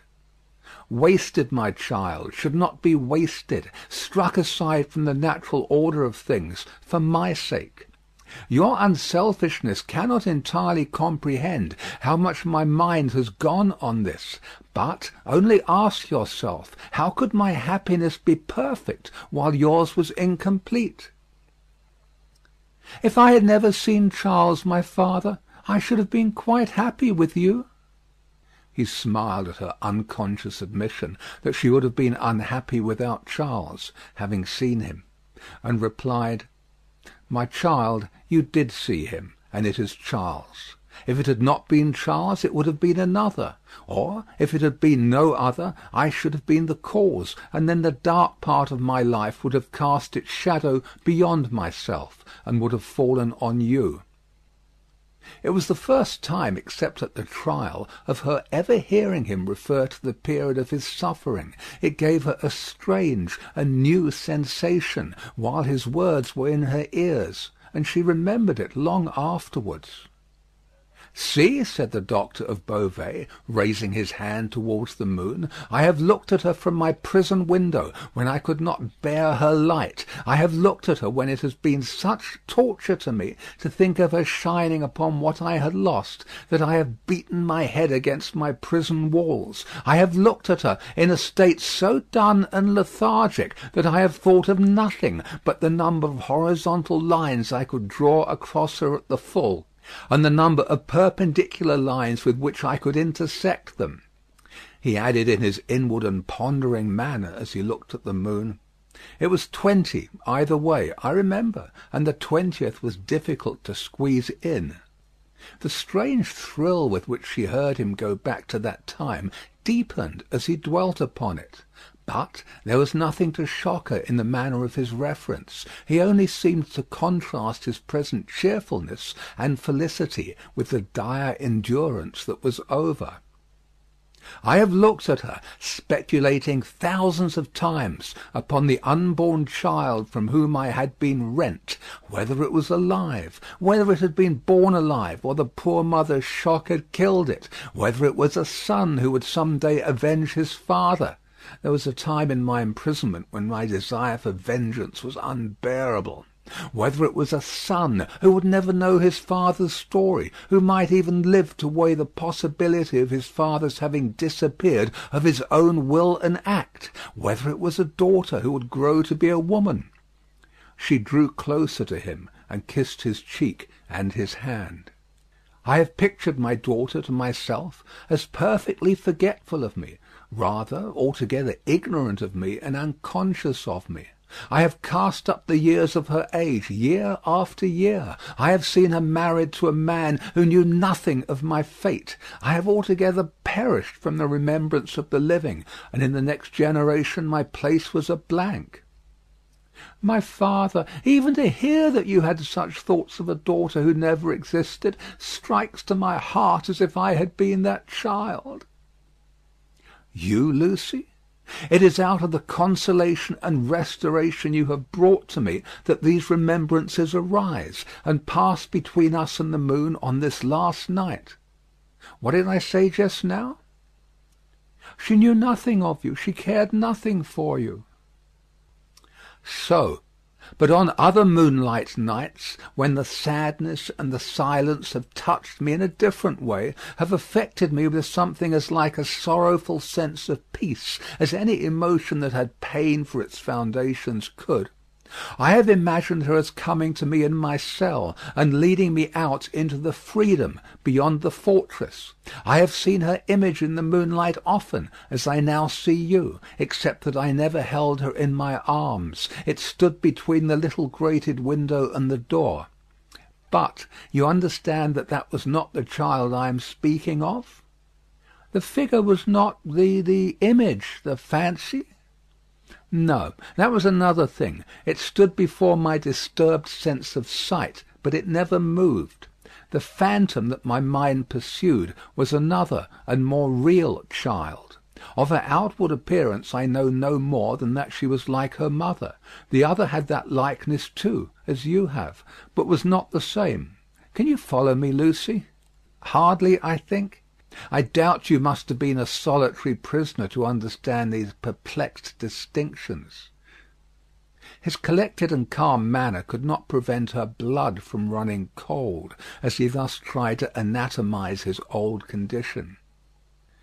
In that more peaceful state I have imagined her, in the moonlight, coming to me and taking me out to show me that the home of her married life was full of her loving remembrance of her lost father. My picture was in her room, and I was in her prayers. Her life was active, cheerful, useful, but my poor history pervaded it all. I was that child, my father. I was not half so good, but in my love that was I." "And she showed me her children," said the doctor of Beauvais, "and they had heard of me, and had been taught to pity me. When they passed the prison of the state, they kept far from its frowning walls, and looked up at its bars, and spoke in whispers. She could never deliver me. I imagine that she always brought me back after showing me such things. But then, blessed with the relief of tears, I fell upon my knees and blessed her. I am that child, I hope, my father. Oh, my dear, will you bless me as fervently to-morrow? Lucy, I recall these old troubles in the reason that I have to-night for loving you better than words can tell, and thanking God for my great happiness. My thoughts, when they were wildest, never rose near the happiness that I have known with you, and that we have before us." He embraced her, solemnly commended her to heaven, and humbly thanked heaven for having bestowed her on him. By and by they went into the house. There was no one bidden to the marriage but Mr. Lorry. There was even to be no bridesmaid but the gaunt Miss Pross. The marriage was to make no change in their place of residence. They had been able to extend it by taking to themselves the upper rooms formerly belonging to the apocryphal invisible lodger, and they desired nothing more. Doctor Manette was very cheerful at the little supper. They were only 3 at table, and Miss Pross made the third. He regretted that Charles was not there, was more than half disposed to object to the loving little plot that kept him away, and drank to him affectionately. So the time came for him to bid Lucy good night, and they separated. But in the stillness of the 3rd hour of the morning, Lucy came downstairs again, and stole into his room, not free from unshaped fears beforehand. All things, however, were in their places, all was quiet, and he lay asleep, his white hair picturesque on the untroubled pillow, and his hands lying quiet on the coverlet. She put her needless candle in the shadow at a distance, crept up to his bed, and put her lips to his, then leaned over him and looked at him. Into his handsome face the bitter waters of captivity had worn, but he covered up their tracks with a determination so strong that he held the mastery of them even in his sleep. A more remarkable face in its quiet, resolute, and guarded struggle with an unseen assailant was not to be beheld in all the wide dominions of sleep that night. She timidly laid her hand on his dear breast, and put up a prayer that she might ever be as true to him as her love aspired to be, and as his sorrows deserved. Then she withdrew her hand, and kissed his lips once more, and went away. So the sunrise came, and the shadows of the leaves of the plane tree moved upon his face as softly as her lips had moved in praying for him. End of Book 2, Chapter 17. A Tale of Two Cities by Charles Dickens. Book the Second, The Golden Thread. Chapter 18. 9 Days. The marriage day was shining brightly, and they were ready outside the closed door of the doctor's room, where he was speaking with Charles Darnay. They were ready to go to church, the beautiful bride, Mr. Lorry, and Miss Pross, to whom the event, through a gradual process of reconcilement to the inevitable, would have been one of absolute bliss, but for the yet lingering consideration that her brother Solomon should have been the bridegroom. "And so," said Mr. Lorry, who could not sufficiently admire the bride, and who had been moving round her to take in every point of her quiet, pretty dress, "and so it was for this, my sweet Lucy, that I brought you across the Channel. Such a baby! Lord bless me! How little I thought what I was doing! How lightly I valued the obligation I was conferring on my friend Mr. Charles!" "You didn't mean it," remarked the matter-of-fact Miss Pross, "and therefore how could you know it? Nonsense!" "Really? Well, but don't cry," said the gentle Mr. Lorry. "I am not crying," said Miss Pross. "You are." "I, my Pross?" By this time Mr. Lorry dared to be pleasant with her on occasion. "You were just now. I saw you do it, and I don't wonder at it. Such a present of plate as you have made 'em is enough to bring tears into anybody's eyes. There's not a fork or a spoon in the collection," said Miss Pross, "that I didn't cry over last night after the box came, till I couldn't see it." "I am highly gratified," said Mr. Lorry, "though, upon my honour, I had no intention of rendering those trifling articles of remembrance invisible to any one. Dear me! This is an occasion that makes a man speculate on all he has lost. Dear, dear, dear! To think that there might have been a Mrs. Lorry any time these 50 years almost." "Not at all," from Miss Pross. "You think that there never might have been a Mrs. Lorry?" asked the gentleman of that name. "Pooh!" rejoined Miss Pross, "you were a bachelor in your cradle." "Well," observed Mr. Lorry, beamingly adjusting his little wig, "that seems probable too." "And you were cut out for a bachelor," pursued Miss Pross, "before you were put in your cradle." "Then I think," said Mr. Lorry, "that I was very unhandsomely dealt with, and that I ought to have had a voice in the selection of my pattern. Enough! Now, my dear Lucy," drawing his arms soothingly round her waist, "I hear them moving in the next room, and Miss Pross and I, as two formal folks of business, are anxious not to lose the final opportunity of saying something to you that you wish to hear. You leave your good father, my dear, in hands as earnest and as loving as your own. He shall be taken every conceivable care of during the next fortnight while you are in Warwickshire and thereabouts. Even Tellson shall go to the wall, comparatively speaking, before him. And when, at the fortnight's end, he comes to join you and your beloved husband on your other fortnight's trip in Wales, you shall say that we have sent him to you in the best health and in the happiest frame.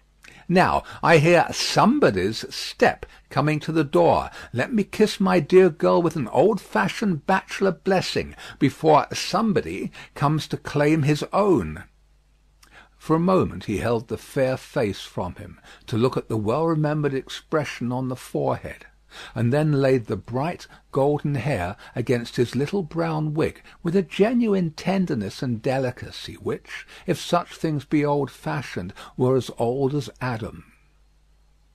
The door of the doctor's room opened, and he came out with Charles Darnay. He was so deadly pale, which had not been the case when they went in together, that no vestige of colour was to be seen in his face.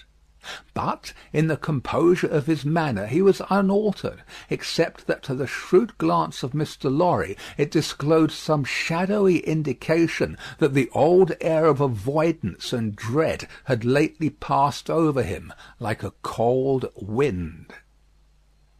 He gave his arm to his daughter, and took her downstairs to the chariot which Mr. Lorry had hired in honour of the day. The rest followed in another carriage, and soon, in a neighbouring church, where no strange eyes looked on, Charles Darnay and Lucy Manette were happily married. Besides the glancing tears that shone among the smiles of the little group when it was done, some diamonds, very bright and sparkling, glanced on the bride's hand, which were newly released from the dark obscurity of one of Mr. Lorry's pockets. They returned home to breakfast, and all went well, and in due course the golden hair that had mingled with the poor shoemaker's white locks in the Paris garret were mingled with them again in the morning sunlight on the threshold of the door at parting. It was a hard parting, though it was not for long.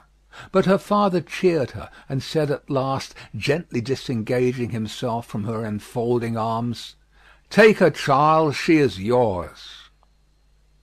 And her agitated hand waved to them from a chaise window, and she was gone. The corner being out of the way of the idle and curious, and the preparations having been very simple and few, the doctor, Mr. Lorry, and Miss Pross were left quite alone. It was when they turned into the welcome shade of the cool old hall that Mr. Lorry observed a great change to have come over the doctor, as if the golden arm uplifted there had struck him a poisoned blow.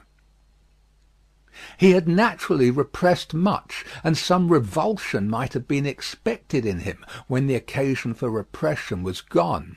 But it was the old scared lost look that troubled Mr. Lorry, and through his absent manner of clasping his head and drearily wandering away into his own room when they got upstairs, Mr. Lorry was reminded of Defarge, the wine-shop keeper, and the starlight ride. "I think," he whispered to Miss Pross, after anxious consideration, "I think we had best not speak to him just now, or at all disturb him. I must look in at Tellson's, so I will go there at once, and come back presently. Then we will take him a ride into the country, and dine there, and all will be well." It was easier for Mr. Lorry to look in at Tellson's than to look out of Tellson's. He was detained 2 hours. When he came back, he ascended the old staircase alone, having asked no question of the servant. Going thus into the doctor's rooms, he was stopped by a low sound of knocking. "Good God!" he said with a start. "What's that?" Miss Pross, with a terrified face, was at his ear. "Oh me! Oh me! All is lost!" cried she, wringing her hands. "What is to be told to Ladybird? He doesn't know me, and is making shoes." Mr. Lorry said what he could to calm her, and went himself into the doctor's room. The bench was turned towards the light, as it had been when he had seen the shoemaker at his work before, and his head was bent down, and he was very busy. "Doctor Manette, my dear friend, Doctor Manette!" The doctor looked at him for a moment, half inquiringly, half as if he were angry at being spoken to, and bent over his work again. He had laid aside his coat and waistcoat. His shirt was open at the throat, as it used to be when he did that work, and even the old haggard, faded surface of face had come back to him. He worked hard, impatiently, as if in some sense of having been interrupted. Mr. Lorry glanced at the work in his hand, and observed that it was a shoe of the old size and shape. He took up another that was lying by him, and asked what it was. "A young lady's walking shoe," he muttered, without looking up. "It ought to have been finished long ago. Let it be." "But, Doctor Manette, look at me." He obeyed in the old mechanically submissive manner, without pausing in his work. "You know me, my dear friend? Think again. This is not your proper occupation. Think, dear friend." Nothing would induce him to speak more. He looked up for an instant at a time when he was requested to do so, but no persuasion would extract a word from him. He worked and worked and worked in silence, and words fell on him as they would have fallen on an echoless wall or on the air.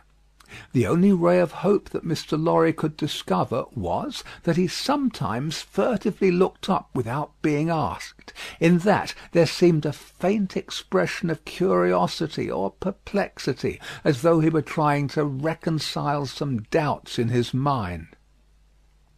Two things at once impressed themselves on Mr. Lorry as important above all others.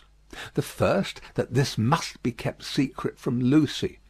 The second, that it must be kept secret from all who knew him. In conjunction with Miss Pross, he took immediate steps towards the latter precaution by giving out that the doctor was not well and required a few days of complete rest. In aid of the kind deception to be practised on his daughter, Miss Pross was to write describing his having been called away professionally, and referring to an imaginary letter of 2 or 3 hurried lines in his own hand, represented to have been addressed to her by the same post. These measures, advisable to be taken in any case, Mr. Lorry took in the hope of his coming to himself. If that should happen soon, he kept another course in reserve, which was to have a certain opinion that he thought the best on the doctor's case. In the hope of his recovery, and of resort to this third course being thereby rendered practicable, Mr. Lorry resolved to watch him attentively, with as little appearance as possible of doing so. He therefore made arrangements to absent himself from Tellson's for the first time in his life, and took his post by the window in the same room. He was not long in discovering that it was worse than useless to speak to him, since, on being pressed, he became worried. He abandoned that attempt on the first day, and resolved merely to keep himself always before him as a silent protest against the delusion into which he had fallen, or was falling. He remained therefore in his seat near the window, reading and writing, and expressing in as many pleasant and natural ways as he could think of that it was a free place. Dr. Manette took what was given him to eat and drink, and worked on that first day until it was too dark to see.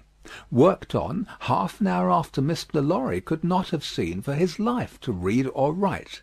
When he put his tools aside as useless until morning, Mr. Lorry rose and said to him, "Will you go out?" He looked down at the floor on either side of him in the old manner, looked up in the old manner, and repeated in the old low voice, "Out?" "Yes, for a walk with me. Why not?" He made no effort to say "why not," and said not a word more. But Mr. Lorry thought he saw, as he leaned forward on his bench in the dusk, with his elbows on his knees and his head in his hands, that he was in some misty way asking himself, "Why not?" The sagacity of the man of business perceived an advantage here, and determined to hold it. Miss Pross and he divided the night into 2 watches, and observed him at intervals from the adjoining room. He paced up and down for a long time before he lay down, but when he did finally lay himself down he fell asleep. In the morning he was up betimes, and went straight to his bench and to work. On this second day Mr. Lorry saluted him cheerfully by his name, and spoke to him on topics that had been of late familiar to them. He returned no reply, but it was evident that he heard what was said, and that he thought about it, however confusedly. This encouraged Mr. Lorry to have Miss Pross in with her work several times during the day. At those times they quietly spoke of Lucy, and of her father then present, precisely in the usual manner, and as if there was nothing amiss. This was done without any demonstrative accompaniment, not long enough or often enough to harass him, and it lightened Mr. Lorry's friendly heart to believe that he looked up oftener, and that he appeared to be stirred by some perception of inconsistencies surrounding him. When it fell dark again, Mr. Lorry asked him as before, "Dear doctor, will you go out?" As before he repeated, "Out?" "Yes, for a walk with me. Why not?" This time Mr. Lorry feigned to go out when he could extract no answer from him, and after remaining absent for an hour, returned. In the meanwhile the doctor had removed to the seat in the window, and had sat there looking down at the plane tree, but on Mr. Lorry's return he slipped away to his bench. The time went very slowly on, and Mr. Lorry's hope darkened, and his heart grew heavier again, and grew yet heavier and heavier every day. The 3rd day came and went, the 4th, the 5th, 5 days, 6 days, 7 days, 8 days, 9 days. With a hope ever darkening, and with a heart always growing heavier and heavier, Mr. Lorry passed through this anxious time. The secret was well kept, and Lucy was unconscious and happy. But he could not fail to observe that the shoemaker, whose hand had been a little out at first, was growing dreadfully skilful, and that he had never been so intent on his work, and that his hands had never been so nimble and expert as in the dusk of the 9th evening. End of Book 2, Chapter 18. A Tale of Two Cities by Charles Dickens. Book the Second, The Golden Thread. Chapter 19. An Opinion. Worn out by anxious watching, Mr. Lorry fell asleep at his post. On the 10th morning of his suspense, he was startled by the shining of the sun into the room, where a heavy slumber had overtaken him when it was dark night. He rubbed his eyes and roused himself, but he doubted, when he had done so, whether he was not still asleep. For, going to the door of the doctor's room and looking in, he perceived that the shoemaker's bench and tools were put aside again, and that the doctor himself sat reading at the window. He was in his usual morning dress, and his face, which Mr. Lorry could distinctly see, though still very pale, was calmly studious and attentive. Even when he had satisfied himself that he was awake, Mr. Lorry felt giddily uncertain for some few moments whether the late shoemaking might not be a disturbed dream of his own. For, did not his eyes show him his friend before him, in his accustomed clothing and aspect, and employed as usual, and was there any sign within their range that the change of which he had so strong an impression had actually happened? It was but the inquiry of his first confusion and astonishment, the answer being obvious. If the impression were not produced by a real, corresponding, and sufficient cause, how came he, Jarvis Lorry, there? How came he to have fallen asleep, in his clothes, on the sofa in Doctor Manette's consulting room, and to be debating these points outside the doctor's bedroom door in the early morning?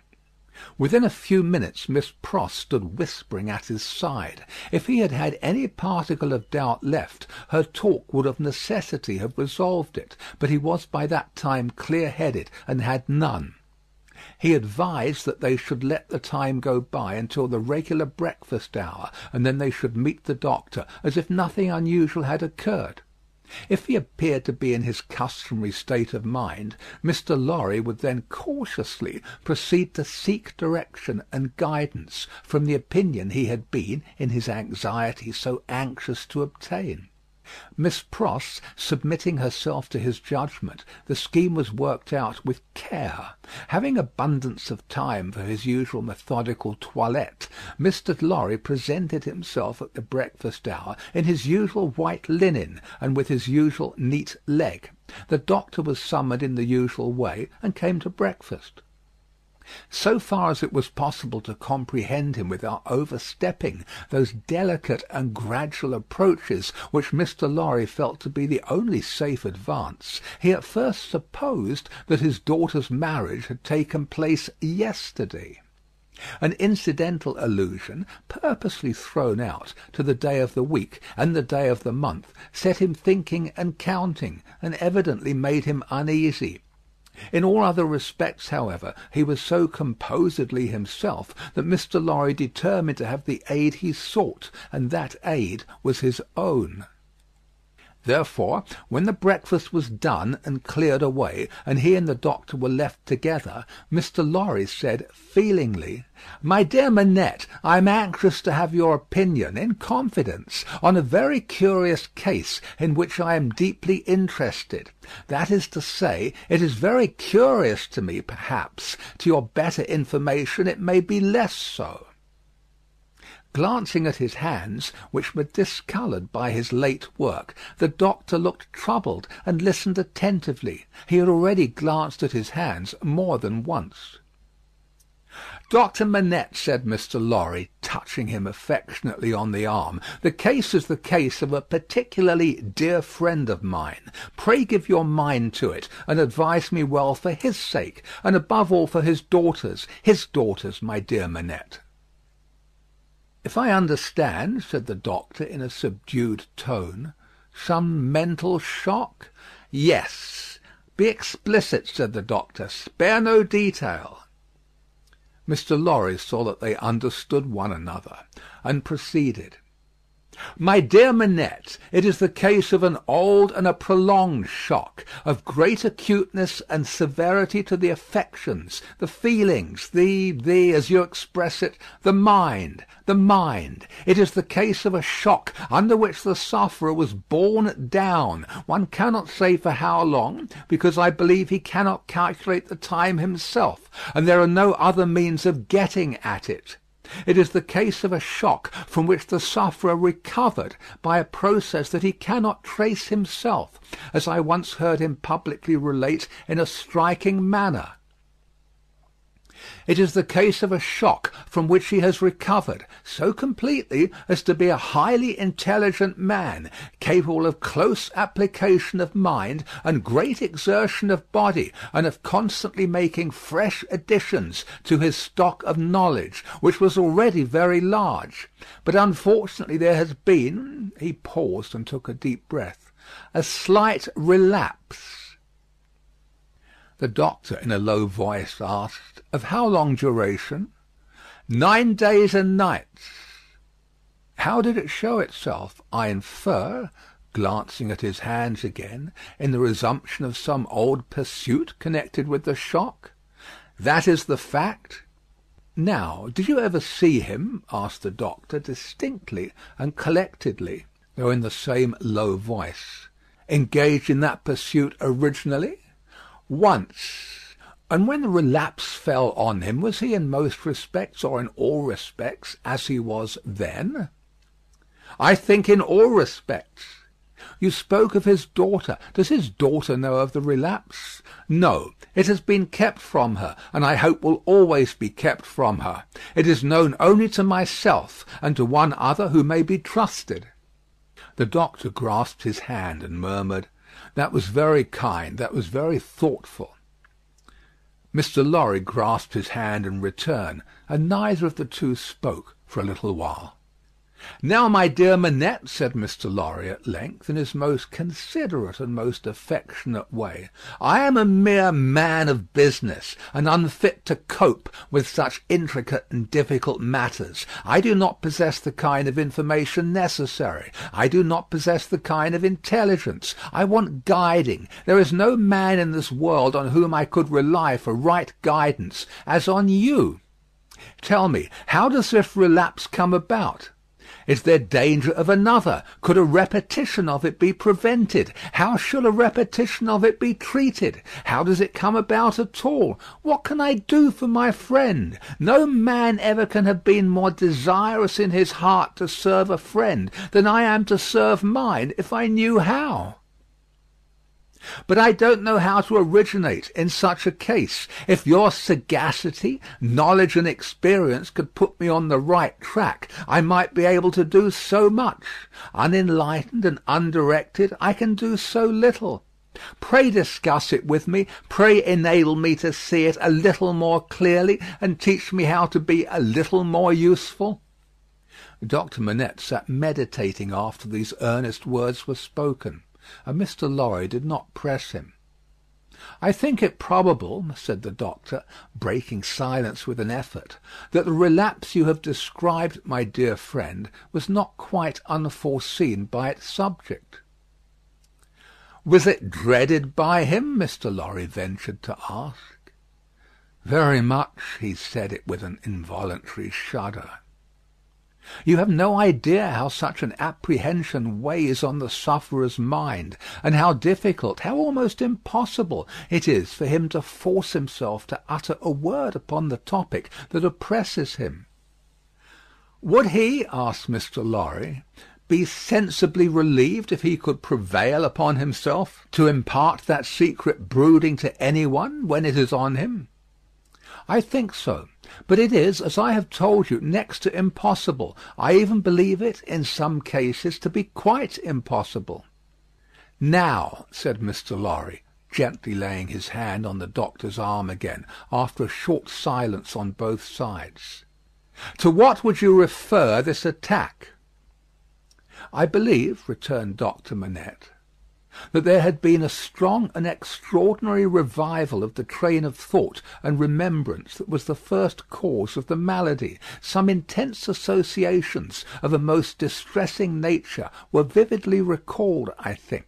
It is probable that there had long been a dread lurking in his mind that those associations would be recalled, say under certain circumstances, say on a particular occasion. He tried to prepare himself in vain. Perhaps the effort to prepare himself made him less able to bear it.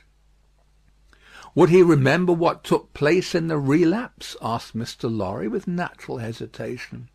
The doctor looked desolately round the room, shook his head, and answered in a low voice, "Not at all."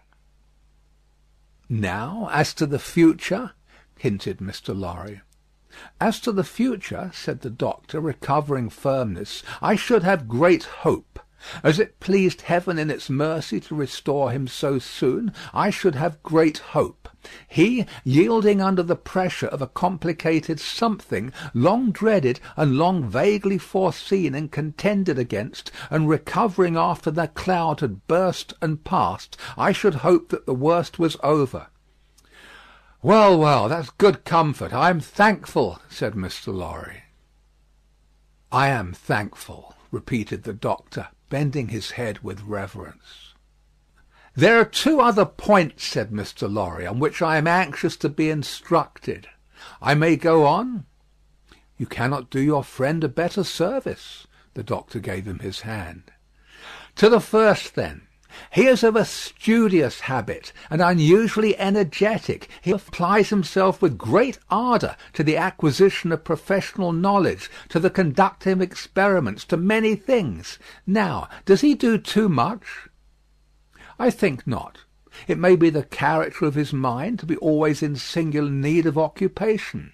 That may be in part natural to it, in part the result of affliction. The less it was occupied with healthy things, the more it would be in danger of turning in the unhealthy direction. He may have observed himself and made the discovery." "You are sure that he is not under too great a strain?" "I think I am quite sure of it." "My dear Manette, if he were overworked now?" "My dear Lorry, I doubt if that could easily be. There has been a violent stress in one direction, and it needs a counterweight."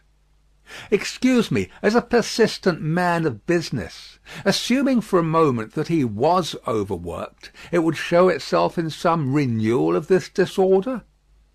"I do not think so. I do not think," said Doctor Manette with the firmness of self-conviction, "that anything but the one train of association would renew it.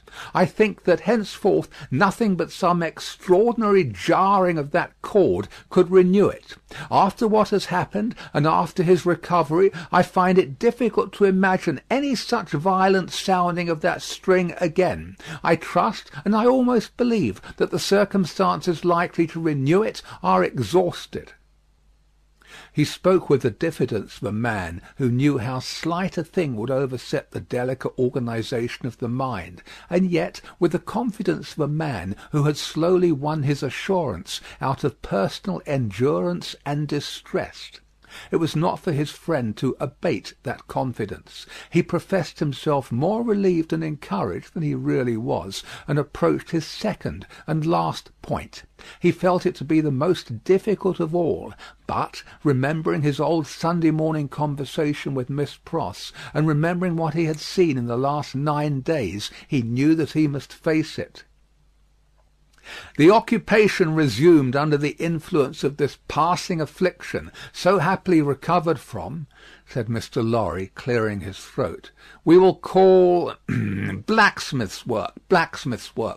We will say, to put a case, and for the sake of illustration, that he had been used in his bad time to work at a little forge. We will say that he was unexpectedly found at his forge again.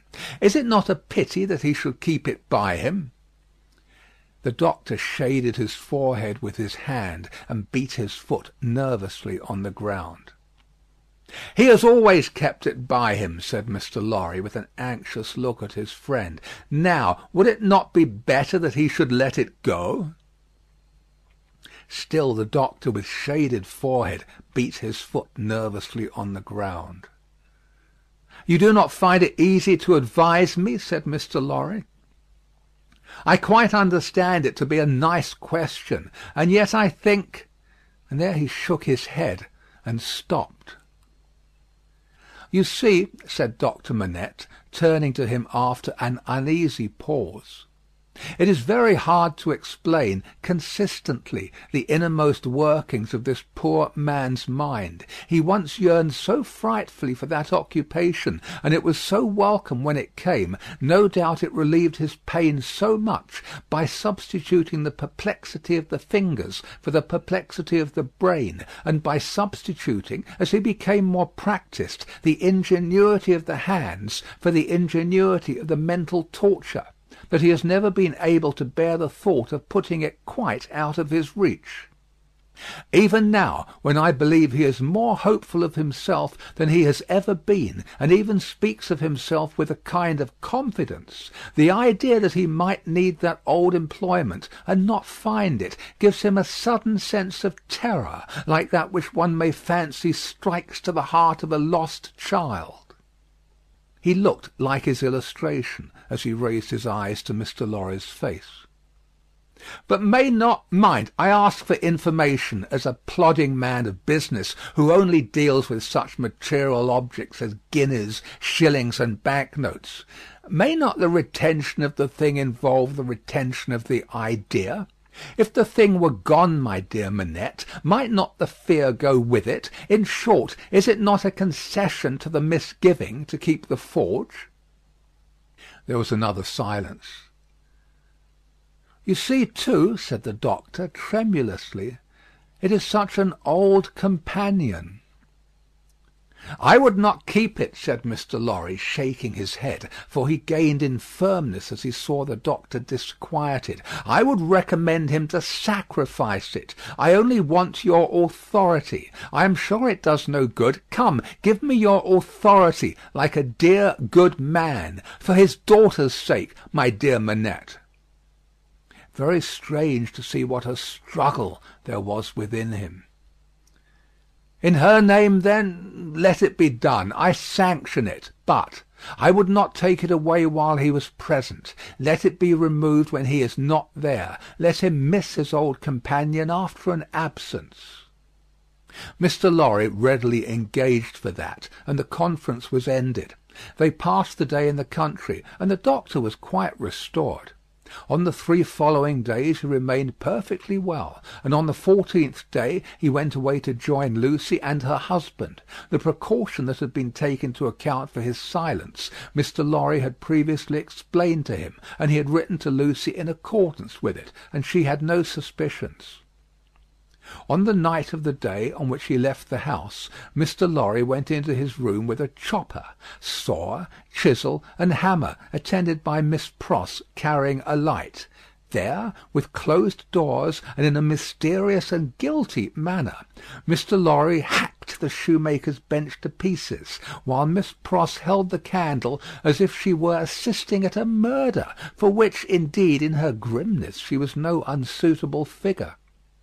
The burning of the body, previously reduced to pieces convenient for the purpose, was commenced without delay in the kitchen fire, and the tools, shoes, and leather were buried in the garden. So wicked do destruction and secrecy appear to honest minds, that Mr. Lorry and Miss Pross, while engaged in the commission of their deed and in the removal of its traces, almost felt and almost looked like accomplices in a horrible crime. End of Book 2, Chapter 19. Recording